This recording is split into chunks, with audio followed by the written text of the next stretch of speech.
Znaš kako mi je super si pristala da izađeš. A što ne bih pristala, mnogo si sladak, baš si mi sladak skroz, ja sam super domaćica, super, znači kuvam, perem, peglam, sve. Sad sam skoro kupila neke široke stvari, onako za trudnica, znaš. Pa si ti trudna? Ne, nego preventivno. Ja sam znala da me čeka muž i da treba sve da spremim. Ja volim da mi je sve spremno i onda se pojavio ti pozna me na dejt. Pa ja ne znam ni kako se prezivaš. Od sutra, kao ti.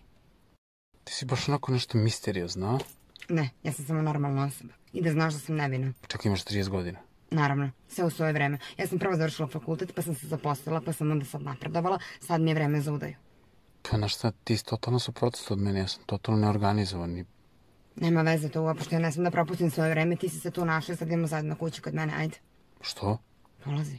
Pa znaš, bilo mi je divno s tobom na prvom dejtu. I meni s tobom. Ajde, molim ti, ispravi sam, jako mi naravno kad neko krivi tako leđe, grbav si ceo i malo me manje pljuj dok pričaš, znači to mi je ono katastrofa, iskreno ti kažem.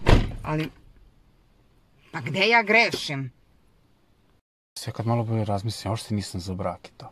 Nije ja. Znači, to mi je ono katastrofa, iskreno tradicionalno, ali tako? Ma da, ono samo kao imaš forma. neke običaje, nešto. Dobre, nema nigde suštine kao da se volimo, ja se ne bih udala u životu svom, bukvalno.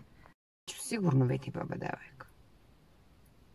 Ja sam maminu venčanicu da obučem, ono lepa, široka.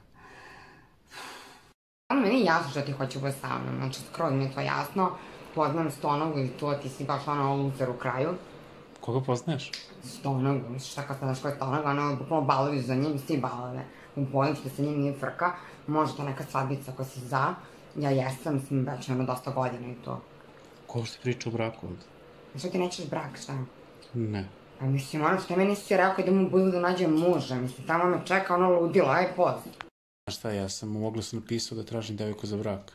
Pa da, znam, da sam se ja ono javila odmah na oglas. A šta kao te bila kao fora da ne znam da čitam i to? Znam da čitam, brać. Ne, nego sam se malo razočarao, pošto... Razočarao? Što, baš sam se skockala? Ne, nego bila si s pola kraja. S pola kraja? Bila sam realno, s njima znaju, znam te i ja, nego nešto je sad nešto radiš kad tako gledam i to. Cool si ti ako da sam, mnogo si dosadan. Da sam trebala budem s cijelim krajem.